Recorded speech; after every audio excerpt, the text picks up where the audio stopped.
Well, all right. Welcome back to As It Should Be. Paul Berlino here, and, well, it's a continuation of Rolling Stones Week here at the world-famous As It Should Be studios. And on Monday, I ranked the Stones albums. Today, I'm counting down my top 20 Rolling Stones songs. And, yeah, so many great songs. It was really difficult to get it down to just 20, as I'm sure you could imagine, but I managed it. And now, you also, I don't know if you noticed, but my last video, the last Stones video, the quality's a little bit better. I hope. I'm doing this on my phone, on my new phone. I just got a new phone. Before I was doing it on my laptop, on my MacBook, on my like 8-year-old MacBook or however old it is. And the videos were looking a little, the light wasn't that great. They were looking a little grainy. The color was, they just weren't that great looking. Now I think it looks a little bit better on my phone. It's a little bit, So we'll see. We'll see if we can fine-tune this and actually make this look like a channel, huh? But anyway, so let's get right into the songs here, huh? As I said, I have 20 songs, but before I get into those, I want to get into the honorable mentions. Yeah, the sort of runners-up here. I have a few of them, and they're really worth mentioning, I will tell you. Heartbreaker from Do Heartbreaker from Goat's Head Soup, as well as Angie. Just missed the list. Monkey Man from Let It Bleed. Who's Been Sleeping Here from Between the Buttons. That's always been a favorite of mine. And, I think if I'd done this list years ago, Who's Been Sleeping Here would have been on the list, and it probably would have been kind of high on the list. Now it's just a runner-up. But then you have stuff like Under My Thumb, 19th Nervous Breakdown, Paint It Black, Get Off My Cloud, and Fingerprint File, which is one of my favorites from It's Only Rock and Roll, but it just missed the list. Now, there's a lot of pretty heavy-hitting, great Stones singles there that didn't make the list. And really, the reason why they didn't, I love those songs, but I think there's a certain amount of burnout involved. There's a certain amount of a burnout factor that keeps stuff like 19th Nervous Breakdown off the list. Love the song, but there are other songs that I'm still a little bit more, excited by. So, all right, well, here we go. Let's get into it. And, got my computer over here with my list, with my notes. Very important. And, all right, so coming in at number 20, this is a song that when I was a kid in the 70s, this was my very, very favorite Rolling Stones song, bar none. Now, love it enough to make the list, but it's at the bottom. And it's not because I don't still love it, it's just there's just so many Stones songs have I come to know and love even more over time. And that's, well, Let's Spend the Night Together. Yeah, man, Let's Spend the Night Together. Now, that's the opening track on the US Between the Buttons. And but in the UK, it was just a single. It was a double A-side with Ruby Tuesday, and it was a single in the US as well, but you know how it is. UK, a single is just a single, and they don't put it on the record. So you can get more tracks on the record that you don't have. Whereas the US, they take the single, and not only do they put it on the record, but they open the record with it, and they put, giant text on the cover exclaiming that the song's on the record, just so you know that you need to buy this record. And, the record it was released in January 1967, and as I mentioned on the album ranking video, Between the Buttons was the earliest album that I knew of the Stones and loved of the Stones, and this being the opening track, I mean, this was the song that introduced me to the Rolling Stones when I was 4. And, it's only been up from there. All right, so coming in at number 19 is If You Can't Rock Me. Yeah, If You Can't Rock Me, it's the opening track on It's Only Rock and Roll from 1974. And I think this is one of the Stones' greatest album openers. They have a lot of great album openers, and I think this is one that might be kind of an overlooked one. I mentioned on my album ranking that I think that's a bit of an overlooked album, but this is like in the tradition of Bitch and Brown Sugar and that kind of a Stones song. I think it's kind of lacking a shaker, which would really kind of take it up to that level. But man, what a great track. And back when I was first listening to this album, when I was, I think it was in high school when I first started listening to It's Only Rock and Roll album, really the only track that I really truly loved was this one, because it took a while for me to warm up to that album. And as you know, if you watch my last video, it's one that I really love now. But yeah, If You Can't Rock Me, just a great groovy, just ass-shaking Stones song. Okay, so coming in at number 18 is All Sold Out. Now, All Sold Out is the opening track on side 2 of Between the Buttons, and it's always been one of my favorites from that album. I mean, ever since I was a kid. And, it's definitely one of the kind of the heaviest tracks on the record. But at the same time, it also has stuff like, Brian's Ruby Tuesday recorder in the mix. If you listen closely, you can hear that sort of, piping through there. And, but what a great, great deep cut that really...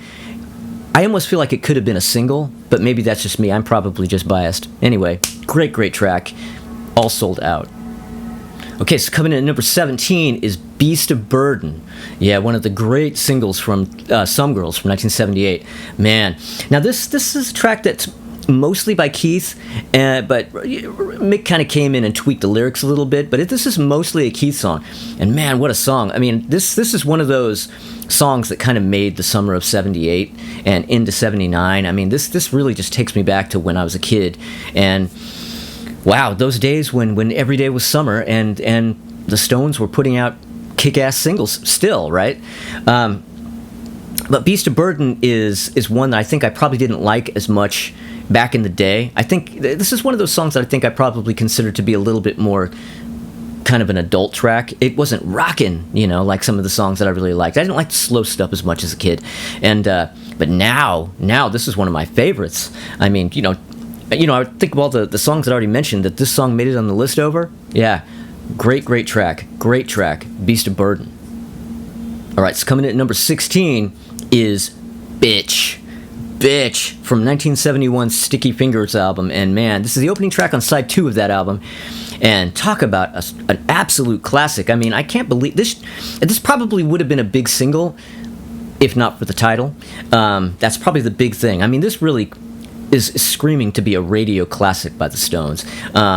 Instead, it's a really great album track classic, and always been one of my favorites. This is one of the hardest and grooviest tracks of any Stone songs, really, but especially of that period when they were really doing a lot of great tracks like this one. And this is a song that Mick and Mick Jagger and Mick Taylor were in the studio working on one day, and Keith Richards was late, as always, coming in. He was like the last one to get in the studio. And they're kind of, the story goes, I guess, that they were working on this song and it wasn't really sounding very good. The tempo was slower and it was just kind of a mess. And when Keith finally showed up, and he kind of listened to what was going on. He was like eating some cereal, listening to what was going on, and he just had this sudden epiphany and just went right, grabbed his guitar and went in, plugged in, and just led them into what the song became. I mean, like, he brought up the tempo and he just put groove in for days and just made the track what it is. And well, what it is one of the greatest tracks by one of the greatest bands of all time. I mean, what are you going to say? Okay, so number 15. Coming in at number 15 is Live With Me. Man, Live With Me, one of the great deep cuts, I mean, if there is such a thing with this period of the Stones, one of the great deep cuts from the Let It Bleed album from December 1969. Now, this is the first track that Mick Taylor appears on. Now, he wasn't quite in the band yet when they did the basic track for this. I mean, they had done the session, and then a couple weeks later or so, Mick Taylor joined the band and they overdubbed him onto the track. So this is the first one that they got him on. And this is also the first track where the great Bobby Keys comes in on sax. Yeah, talk about the beginning of like an epic journey with the Stones. And an epic track to boot. I mean, Live With Me. I mean, it almost doesn't get more Stonesy than this track. You know what I mean? And yeah, I don't know. Live With Me. What else is there to say? All right, coming in at number 14 is 2,000 Light Years From Home. Yeah, this is from the Satanic Majesty's Request album, and this is one of the singles. This song is it's rocking, it's groovy, and it's otherworldly at the same time. It kind of has that groovy shaker kind of Stones vibe, but at the same time it's kind of haunting and otherworldly. What a great song. No other track ever recorded sounds like this. And this is one of the only 3 songs that Keith Richards actually likes off this album, and he wouldn't be wrong, because the 3 songs he likes, including this one, are the best ones. But really, I think that's an underrated album, as you might know if you saw the album ranking earlier this week. And but this song is just kind of Yeah, like I said, it has that groovy sort of, shakery kind of Stones vibe, but at the same time, it's a little dark and kind of, mysterious, and it's just great. It's a fucking great Stones track. Worship it. It's coming in at number 13 is a song that deserves to be far higher, but we've heard an awful lot of it over the years, so others start to climb a little higher. But man, Brown Sugar. Yeah, I mean, now this is one of my earliest favorites. I remember hearing this on the radio a lot as a kid, of course, growing up in the 70s. And, I would say that this was probably my second favorite Stones song as a kid after Let's Spend the Night Together, growing up as a kid. And now, this song was it was entirely written by Mick Jagger. I mean, he brought it in, and they recorded this in December 1969. Now, they were, right at that time, breaking free of Alan Klein and of London Records, and they were in this huge legal battle. So this song and Wild Horses, both of which were recorded at that time in 69, got held over and didn't come out until 1971's Sticky Fingers. And one of the reasons is because there needed to be a little, Alan Klein had to have like a little bit of severance pay, and that's what he got as severance pay. With those two tracks, the Stones, it was sort of a joint ownership of those two tracks, Alan Klein and the Stones. And actually, that's why those two songs, why Brown Sugar and Wild Horses, are on the Hot Rocks compilation, the double album that's a compilation of their London period, is because those are the last two songs that Alan Klein had any kind of right to, and he put it on those records. And when I was a kid, when I had that record, I used to wonder why those songs were on that record, because I knew it was an earlier period. I knew there was the London period and there was the Rolling Stones record period, and I'm like, Brown Sugar and Wild Horses are from the Rolling Stones record period. Why are they on this record?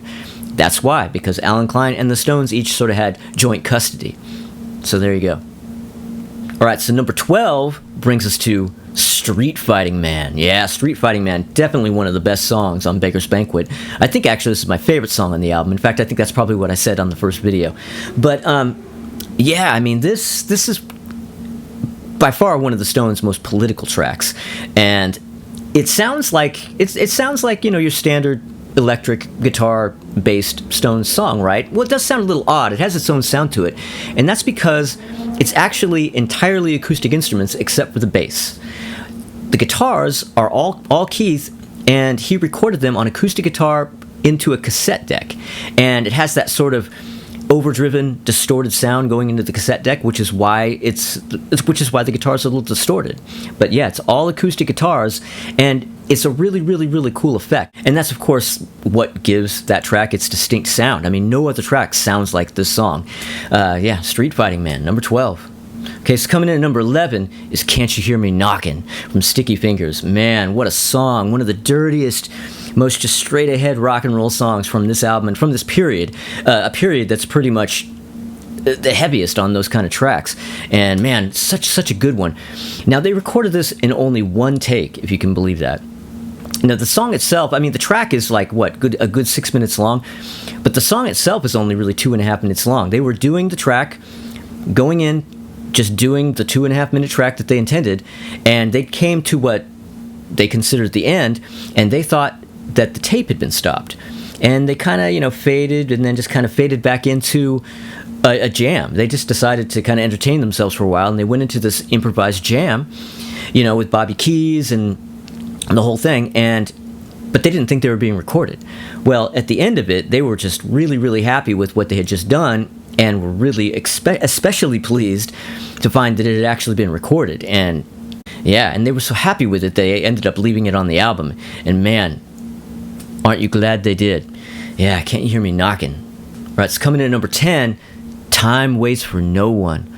Ooh, man, what a song. Yeah, this is from It's Only Rock and Roll, and this is a great, great Dark Horse track, I think, from the Stones.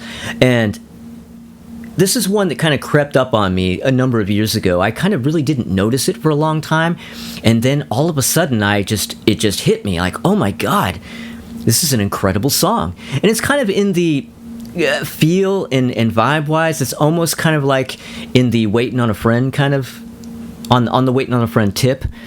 And, yeah, kind of, it's very unusual for the Stones. There aren't a lot of Stones songs that sound like this.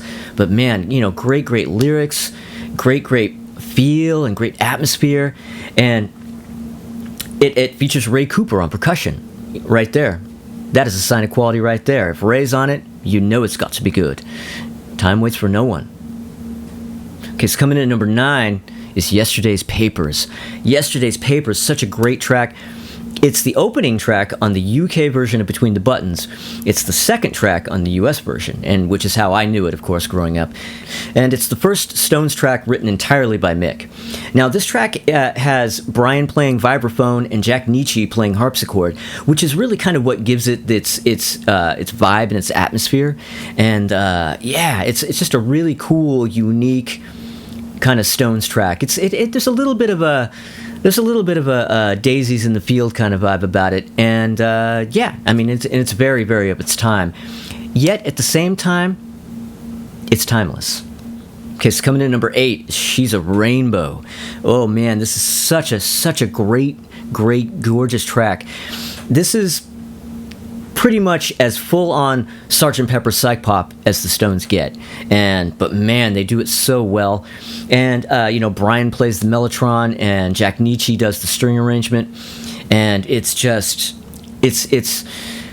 one that convinced me to buy Satanic Majesty's Request, because it was a record that I wasn't really that hot on the idea of buying. I was really interested because the cover was so, attracted me so, but I had heard so much about how it was the worst Stones album. But when I heard this song, I went, nuh-uh, I am buying that record, because if this is an example of what's on it, it's got to be great.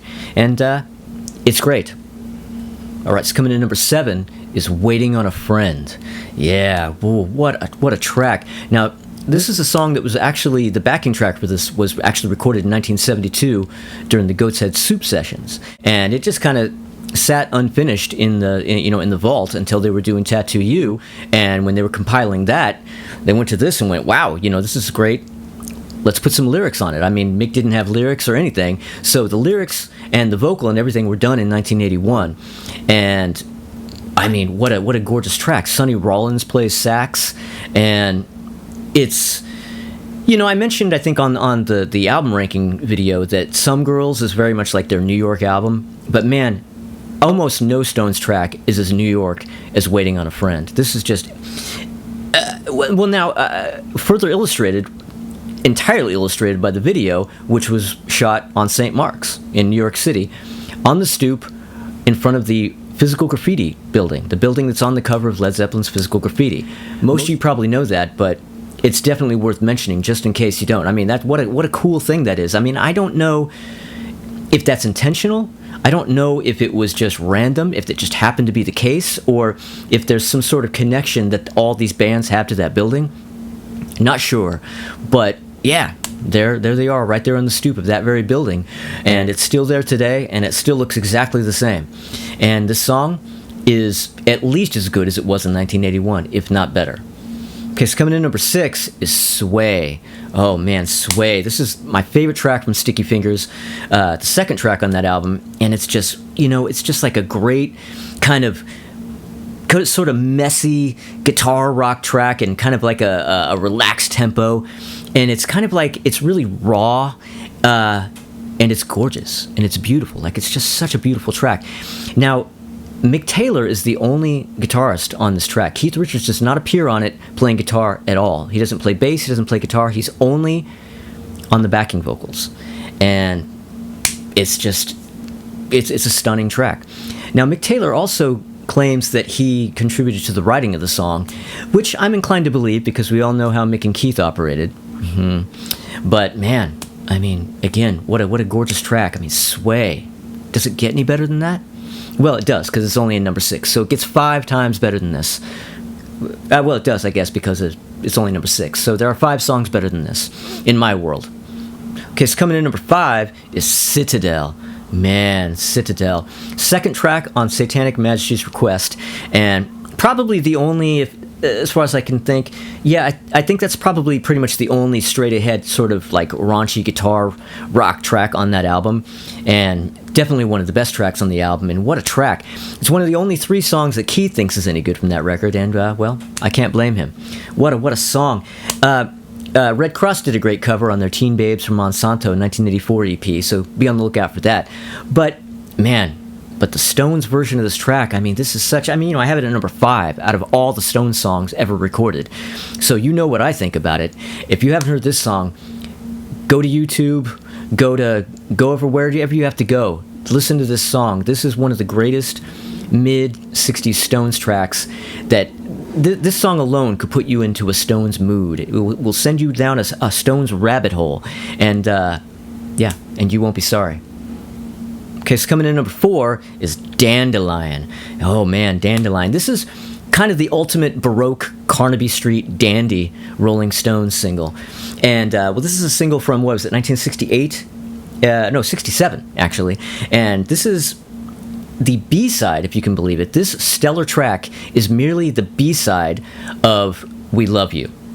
Yeah, that was a standalone single. Neither of those songs were on albums. And,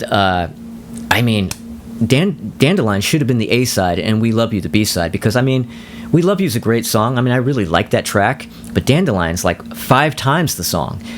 Now, this stellar track is merely the B-side of the We Love You single, okay? We Love You, I really like that song, but, Dandelion is like 5 times the song. That should have been the A-side, and We Love You should have been the B-side. I don't understand who was making these decisions. But man, what a track. Now, word is that John Lennon and Paul McCartney are on the backing vocals on this song. I don't know if that's true, but, that's the word on the street, man. But man, Dandelion is just always been such a... underappreciated, great Stones single from 1967. Love this one. Okay, so coming in number 3 is the epic Ruby Tuesday. Yeah, and this was another one of those tracks that was a favorite of mine as a kid because, of course, it was one of the singles from the Between the Buttons era. And, but man, I have it at number 3. To this day, this is one of my favorite Stones songs. Now, the lyrics for this track were mostly written by, or almost entirely written by Keith, but the music and the melody was mostly Brian. But, guess who gets the credit? But, it kind of makes no bones about the fact that he had nothing to do with writing it. And, he really, really loves the track, and as he should. And this, of course, was a double A-side, as I already mentioned, with Let's Spend the Night Together. And, man, what a single that is. But Ruby Tuesday, this song is truly evergreen. Really, this song doesn't age. It sounds as gorgeous today as it ever did, and after all this time, listening to it since I was 4 years old, this remains, well, high on my list, at number 3 on my list of all-time great Stones songs, Ruby Tuesday.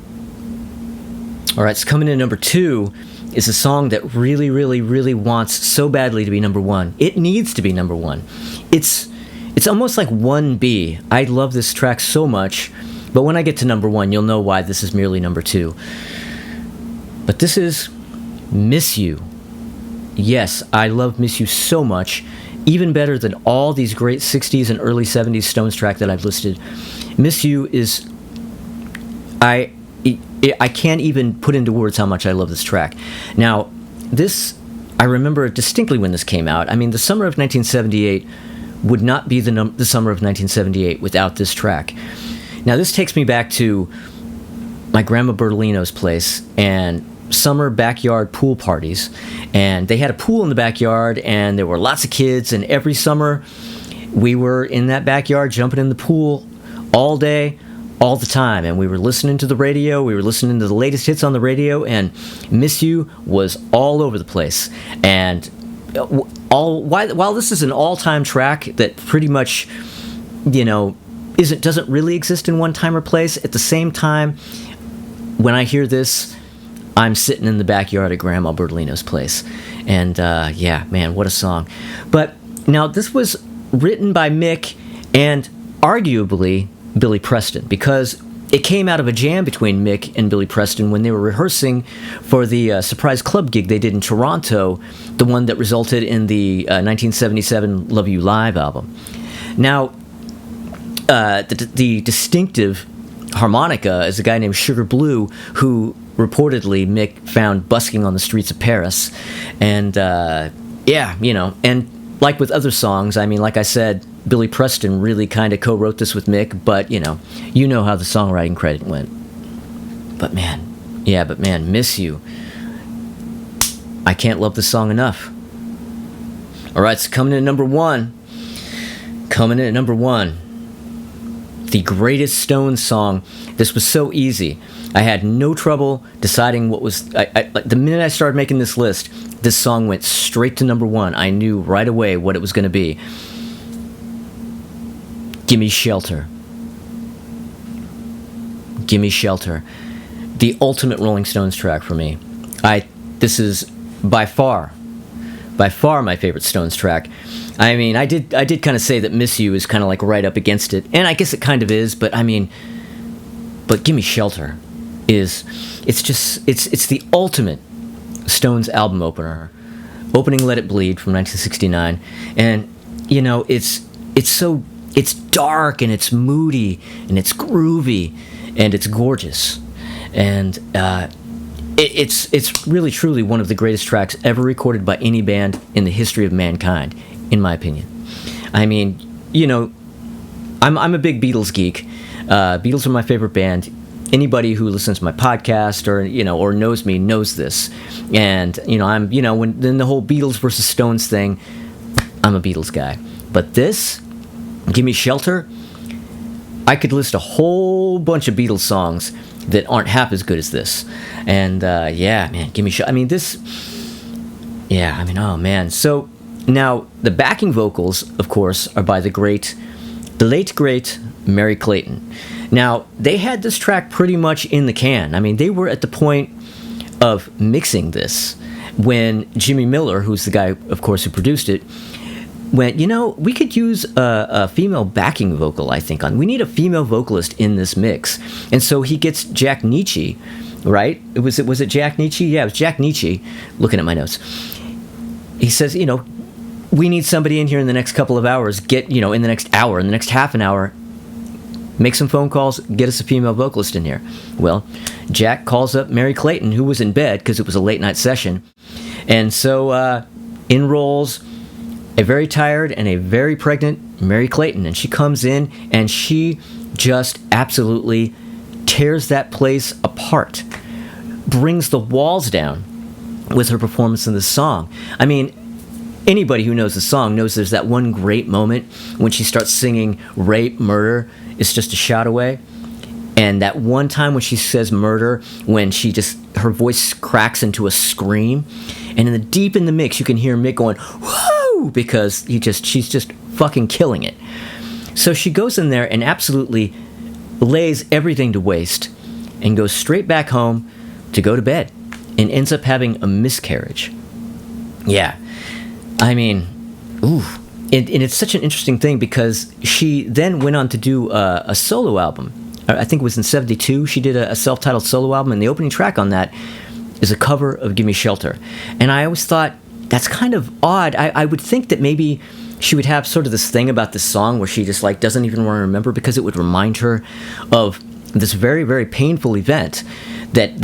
I would think that the pain and just the of this experience would far outweigh the greatness of the experience of doing the Stones song, but I don't know. I mean, it's got to be a lot of push and pull, but I guess not. I mean, she did cover the track, and as far as the Stones track is concerned, I mean, as great as everything is with that, the song, everybody's performance, the greatest thing on it is Mary, right? Her solo version isn't really that great, but her performance on the Stones track is the greatest thing on it. And so, yeah, there you go. Mary Clayton gets credit for being the greatest thing on the greatest Stones track. What are you going to do? I mean, everything is there. I mean, the entire thing is just a perfect package, and it will always be my favorite Stones track. Gimme Shelter. Okay, so that's it for my top 20 Rolling Stones songs, and, well, wraps up the big Rolling Stones week here, as it should be. And, yeah, I mean, you know, what do you think? What are your favorite Stones songs? Are there any songs that I put on this list that you're just like, idiot, why did you put that song on the list? Where's my favorite song? Yeah, let me know down in the comments what you think. You know, give me your full ranking. I mean, I don't know, you can give me 20, you can give me 5, or you can just tell me your very favorite Stones song. Yeah, I mean, there's so many to choose from, and it's really difficult to make a list, as I'm sure you know. But yeah, let me know. You know, like, as I said, comment, subscribe if you like the videos, and if you subscribe, click the little bell so you can get notifications and all that kind of stuff, and I will see you next time. Yeah, they were so happy with it, they left.